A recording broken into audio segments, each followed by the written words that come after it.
After you've configured your IP switch as your network requires, it is recommended that you save a copy of its settings. This could be helpful in the event you need to factory reset your device or you simply want to revert back to a previous configuration. To find the backup, reset, and restore settings on your switch, log into the web user interface and go to the Save/Upgrade section under Help on the left. We'll save our settings here at the top of the page first. Note the file name and type for future reference.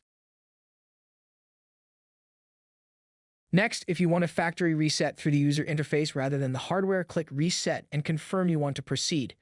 The switch will reset and reboot itself at that time. You're also alerted to remove the device from any cloud account it may be added to. If you need to restore settings, click the Choose File or Browse button and then select the file you downloaded earlier. Click Restore to proceed. The device will apply the settings and reboot itself back to the login page and you're done. For more videos like this, please subscribe to our channel.